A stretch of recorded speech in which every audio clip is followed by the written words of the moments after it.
Okay, what I want to do is Elon Musk's chart, and hopefully I don't get too confusing or confuse myself. Sometimes I pause, and that means I'm thinking usually. Hopefully it doesn't confuse you too much. So the first thing we see is that his ascendant is in Cancer, which is ruled by the moon. And the moon rules your emotions. It rules your main nurturer. It rules your home. It rules emotions and your mood and so forth. It's very intuitive. So he has a lot of intuition going for him from his ascendant.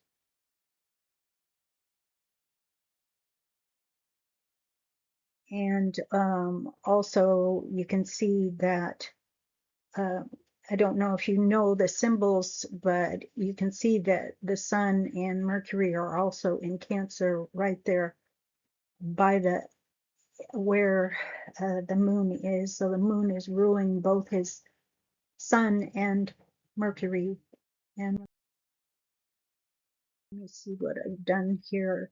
Okay, so his sun uh, rules his ego and his how he shows up, his things that he prides himself for, and his sense of entertainment, his sense of devotion. And he's probably devoted to his mom, but also his home life too. Um, let's see what else he has going in his chart. Okay, with Mercury also in that uh, basically conjunct at the same point as his ascendant, then Mercury is going to be a big thing in his life. Uh, and it is the planet of communications. And it rules Gemini normally, and the house of communications. And it also rules Virgo, which is your where you are analytical and where you are able to construct um, critical thinking and routines and focus. And I'm not thinking of the right word that I wanted to put there, but uh, it'll come to me eventually. But let's go to the next slide.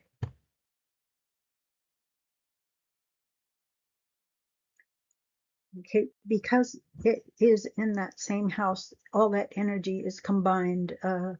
Feelings of home, feelings of his ego, feelings of what he feels.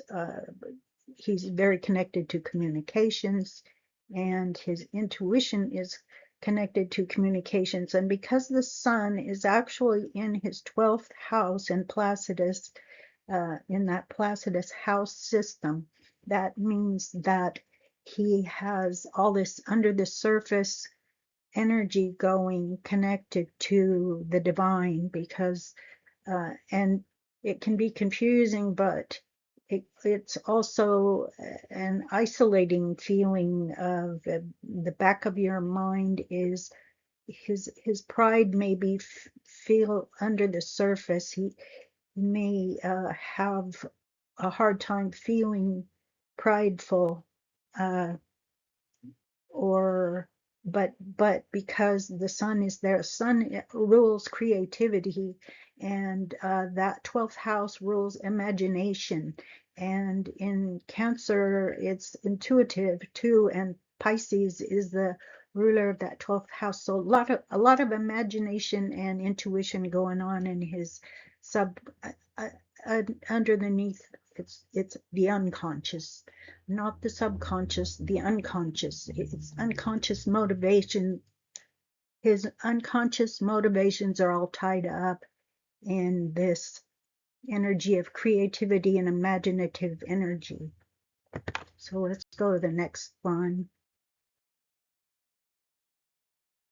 What have I? Oh, Okay, I'm pointing out that because Mercury is conjunct his ascendant, and you see this little arrow that's turning around in a circle, that's the house that Gemini normally rules, and that is the house of communications. And in that house, um, it has the symbol for Uranus and Pluto. And let me see if I added those. Yeah. So in his house of communications, which ties into his ascendant and that energy from Mercury for communications, he has this other energy added in, Uranus, which is your ingenuity, and it's connected to electronics and big tech and sudden explosive energy, sudden explosive thinking, because it's in the house of communications, and also the collective of society it affects. Uh, uh, it's a revolutionary or individual, very individualistic feelings where his communications are, and he probably has sudden, unexpected, unusual thinking, and also his way of communicating would be that way too. And it's connected to electronics, and then also with Pluto being there, uh, he could also feel kind of obsessed about communications and about the electronics, and it's in a transformative energy, transformations. He can create transformations in communication because of Pluto being there. It's also connected to the occult and death and other people's money, and secrets. He might have to be real secretive about some of the stuff that he does in order to receive the money that he gets. And it's a psychological effect also. Pluto rules psychology. And so, on a level of his psychological level is affected by communications because it's in the house of communications. and and so all this energy ties in with Uranus, electronics, big tech, all that ties into Gemini and communications. And let me see what the next slide has. Oh dear, it's not going. There we go. Okay, and it's in Libra, which that brings in another, because Libra rules his third house. It brings in Venus, and I don't know if I put that on there or not. Looks like I went to his, because Uranus rules Aquarius. I went to where Aquarius is, and his north node is in Aquarius, and Aquarius is the one that rules big tech and the electricity. North node is his destined path. So yeah, he would be using, and for some reason he has it in with partnerships, that he deals with this. He has to have partnerships for his destiny to work, but it also is showing that big tech that he is involved in affects society at large, because Aquarius rules society at large. And let me see what else I put there.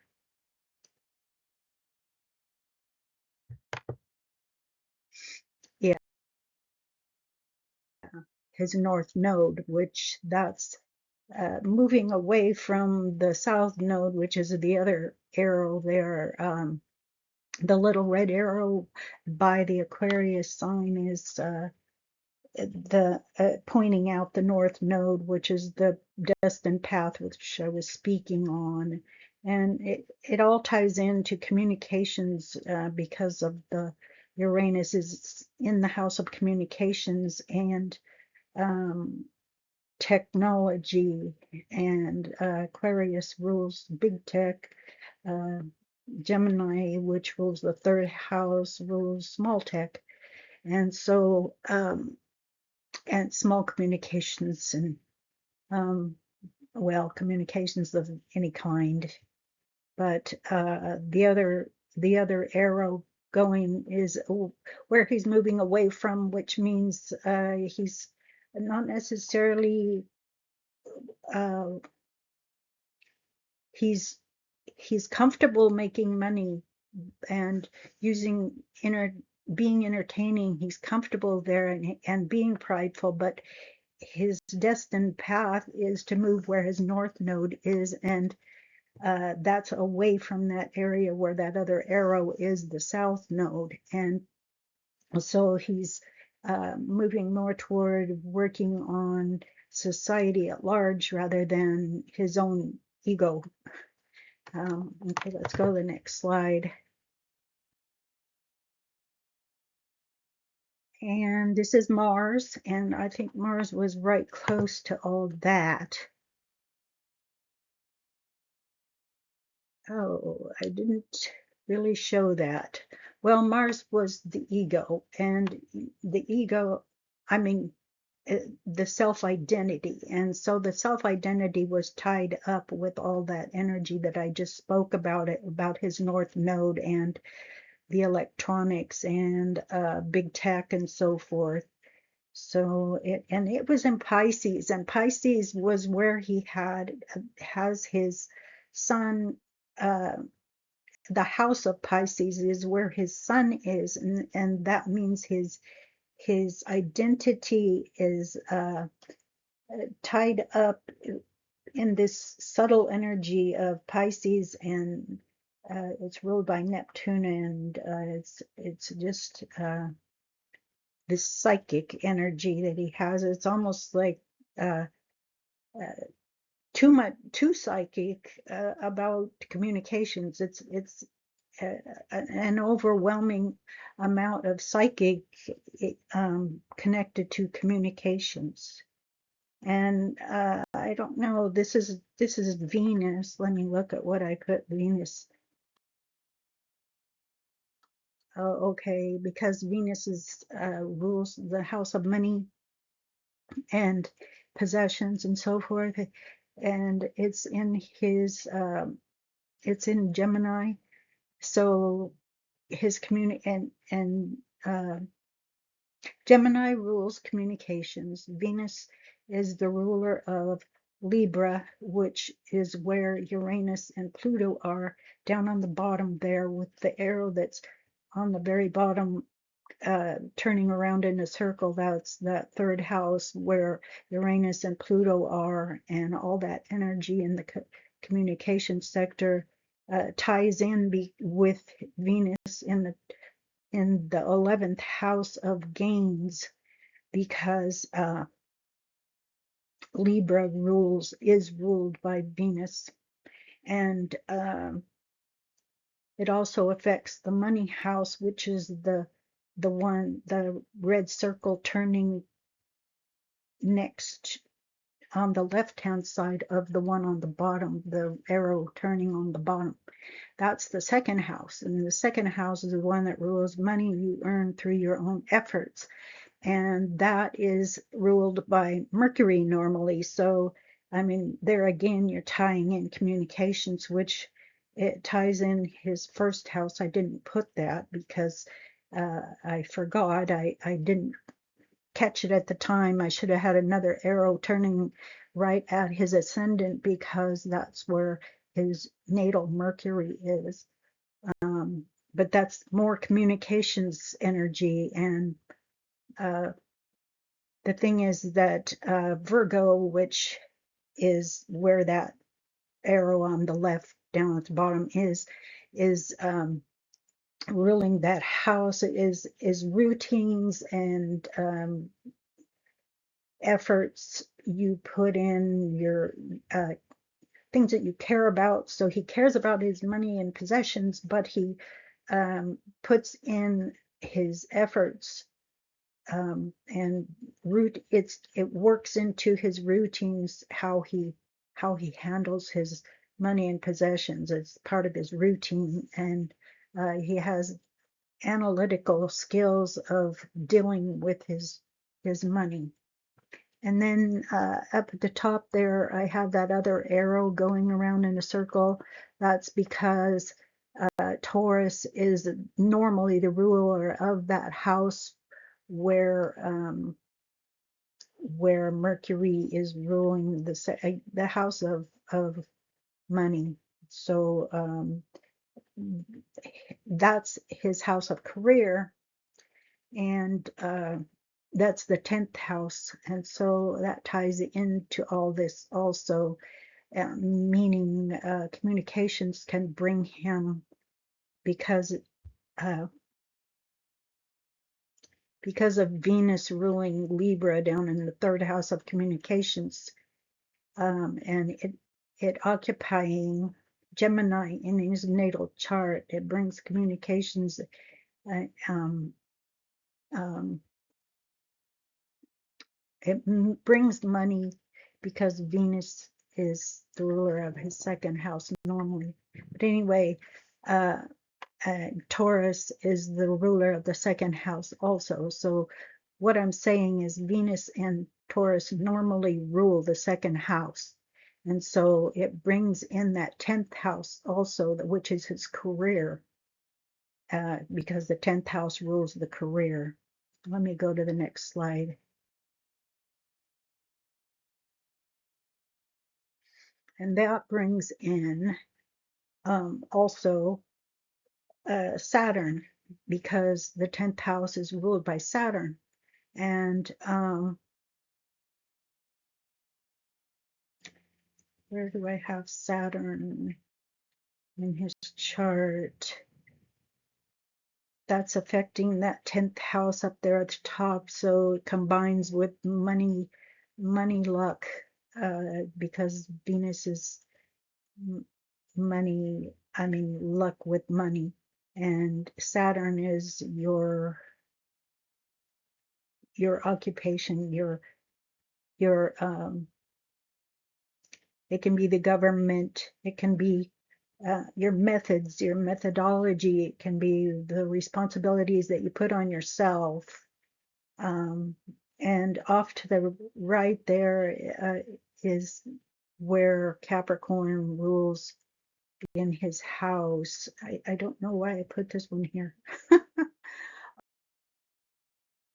Oh, that's why, because Saturn is in Gemini in his house, and so that means that Saturn rules his career, and so it affects both the 11th house of gains. His career is in the 11th house of gains, and um, for him, it is ruled by Gemini, the house of the ruler of communications, and that just ties it all in again with his career. And the 7th house over there, where Capricorn is also tied in. So partnerships with communications in his work, in his career, he'll have partners that are involved.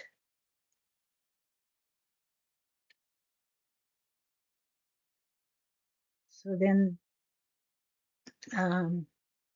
his natal moon, let's talk about that.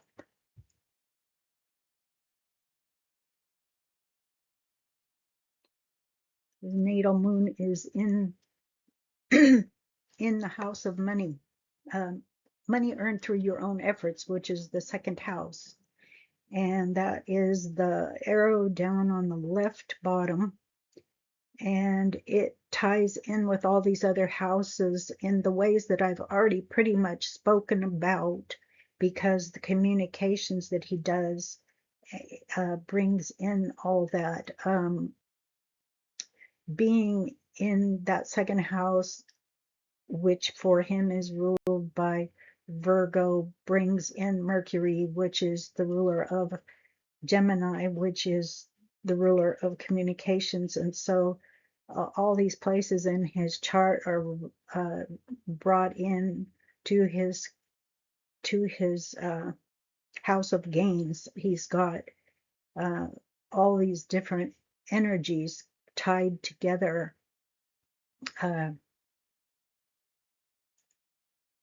His fourth house is affected because uh, the moon rules the fourth house, and it's the mother, and so he could make money from home or use his imagination at home, use his intuition at home.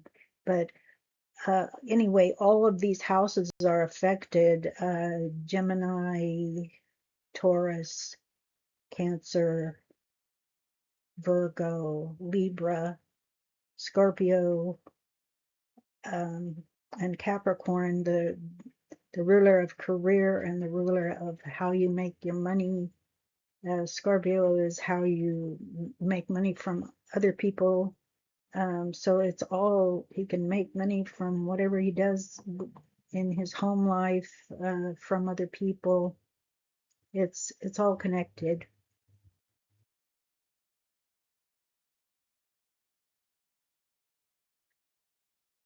And then we have the other two planets that are on his chart, Jupiter and Neptune. We all have the planet somewhere, and for him, Jupiter and Neptune are in his fifth house. So fifth house is the house of entertainment. It's the house of the sun normally, and it's in Sagittarius for him, which is foreign and long distance connections. And Jupiter is the ruler of long distance and foreign connections. It rules religion, it rules theology, it rules any kind of connection with religion, or with um, your with expansion. He has, through his creativity, which that house rules creativity, through that he is gifted with uh, being able to use his abilities of creativity to in thinking in long in the thinking with the higher mind, because Sagittarius rules the higher mind.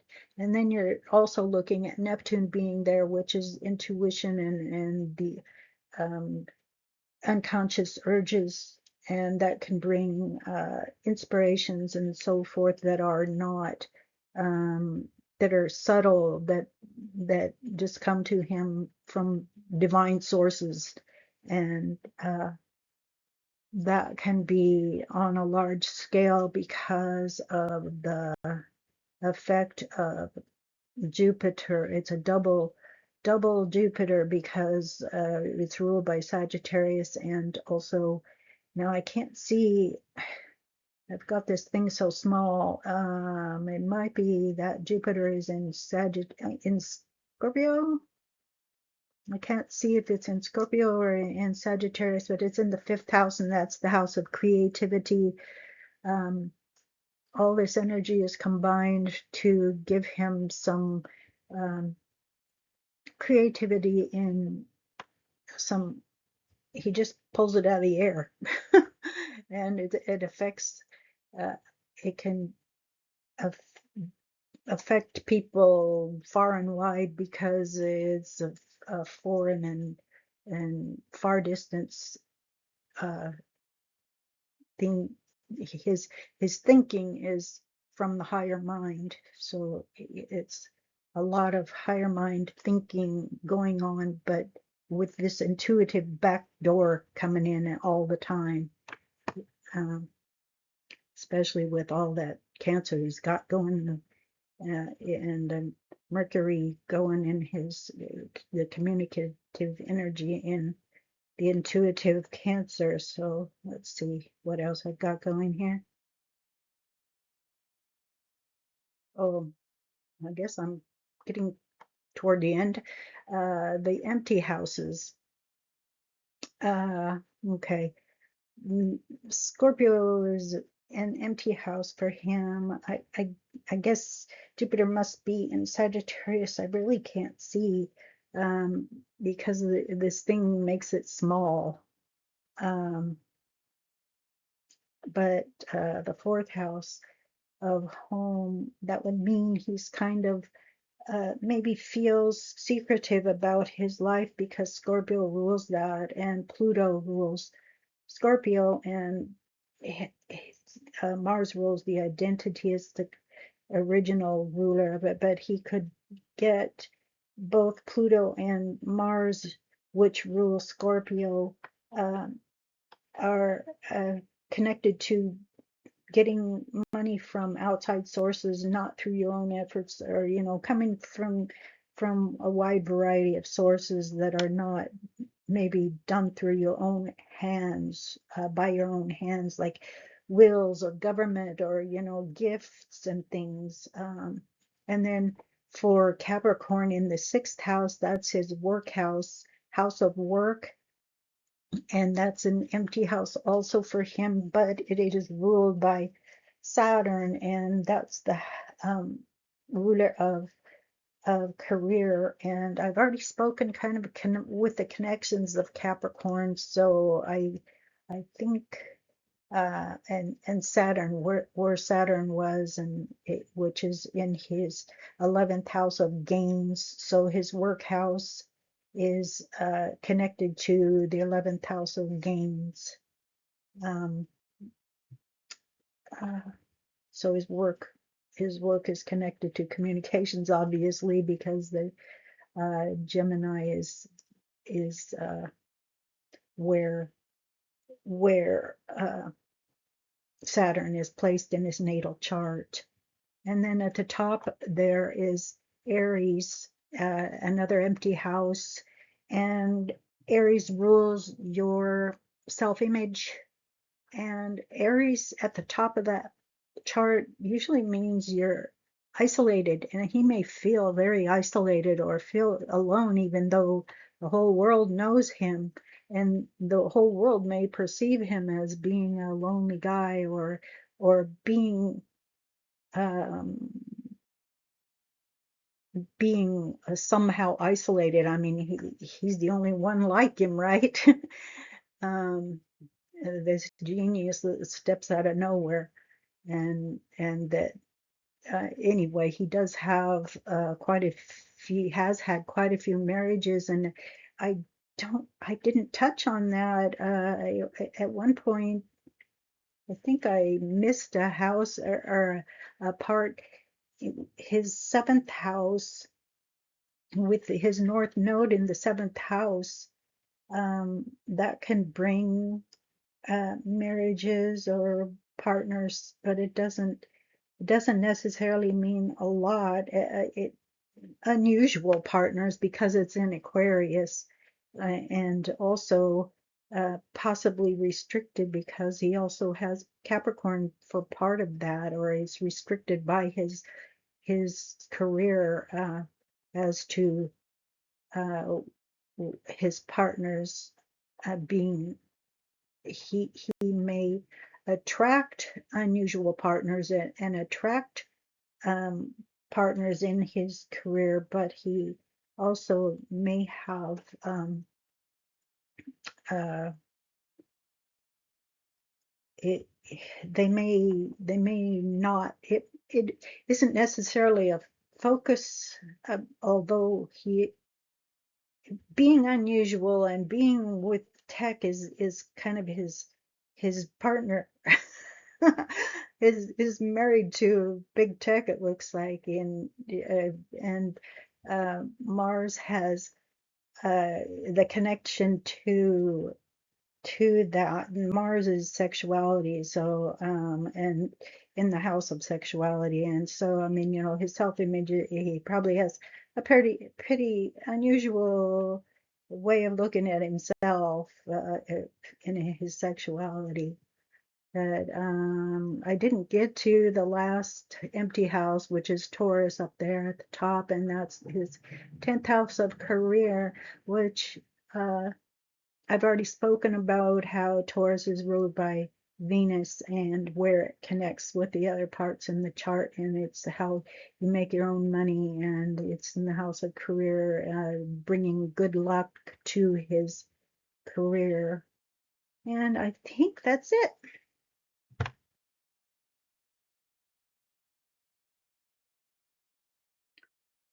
And oh, the midheaven is Aries, which I've already spoken about, how being at the top of the chart like that, you might feel isolated or perceived as the only one of you, perceived as very individual. I mean, not very individual, but being alone, alone in your at the top of the game is what I perceive him as, and nobody's like him, and um, that kind of is how that usually when you have Aries at the top of, of your chart, you're alone a lot or feel alone a lot,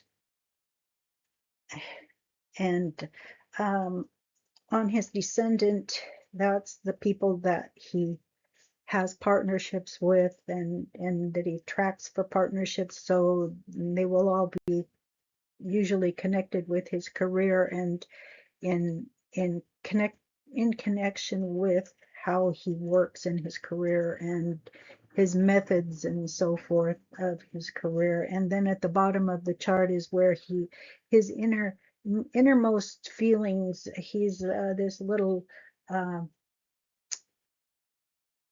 inside. He's Libra, and Libra is it's a very fair-minded person. He wants to see all sides of things. He sees all sides of things. He weighs all sides of things before he it's he wants to be fair and just. He's very that's his innermost being. That's what the Imam Coeli is. And I think that really is it. So thanks for listening.